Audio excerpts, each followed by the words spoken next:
ఒక పచ్చని అడవిలో అన్ని జంతువులు కలిసి సంతోషంగా జీవించేవి.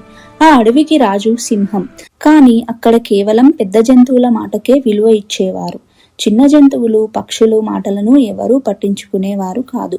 ఒకసారి అడవిలో తీవ్రమైన కరువు వచ్చింది. దాంతో ఉన్న ఒక్క చెరువు ఎండిపోతుంది. నీరు లేక ఏం చేయాలో అర్థం కాక జంతువులు అన్నీ సమావేశం అవుతాయి. అప్పుడు జింక మరియు ఏనుగు, ఇలా అయితే మనం ఎలా బతుకుతాం?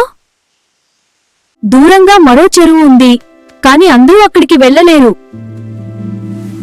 అని చర్చించుకుంటాయి. అందరూ దీర్ఘంగా ఆలోచిస్తారు, కానీ పరిష్కారం దొరకలేదు. అప్పుడు నక్క ముందుకు వచ్చి, నేను తెలివైన దాన్ని, నా మాట వింటే సమస్య తీరుతుంది అని అంటుంది.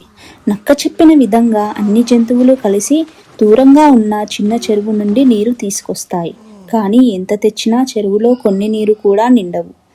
శ్రమ తప్ప ఫలితం లేకుండా పోయింది. అందరూ నిరాశగా కూర్చుంటారు.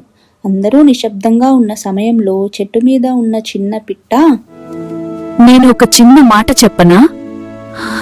దానికి సింహం నవ్వుతూ, ఇంత చిన్న పిట్టవి, నీ మాటల వల్ల ఏం లాభం ఉంటుంది అంటుంది. కానీ పిట్ట భయపడకుండా, వర్షం పడినప్పుడు కొండల నుంచి వచ్చే నీరు ఇక్కడ నేలలోకి కలిసిపోతుంది. ఈ రాయి కింద నేల చల్లగా ఉంది, అంటే భూమి లోపల నీరుంది అని సింహంతో అంటుంది. కొన్ని జంతువులు అనుమానంగా చూశాయి, కానీ వేరే మార్గం లేక అందుకు ఒప్పుకుంటాయి. ఏనుగు తన బలంతో పెద్ద రాయిని పక్కకు జరిపింది. పెద్ద జంతువులు నేలను తవ్వాయి. చిన్న జంతువులు సహాయం చేశాయి. పిట్టలు దారి చూపించాయి. కొంతసేపటికి నేల తడిగా మారింది. తర్వాత చిన్న చిన్న నీటి బుడగలు కనిపించాయి. మెల్లగా నీరు గుంతలోకి రావడం మొదలైంది. కుందేలు సంతోషంతో, నీరు వస్తోంది అంటూ గంతులు వేస్తుంది. చెరువు మళ్లీ నిండిపోయింది. అడవిలో మళ్లీ ఆనందం వచ్చింది. సింహం పిట్ట దగ్గరికి వచ్చి, ఈరోజు నాకు సరియైన పాఠం నేర్పించావు.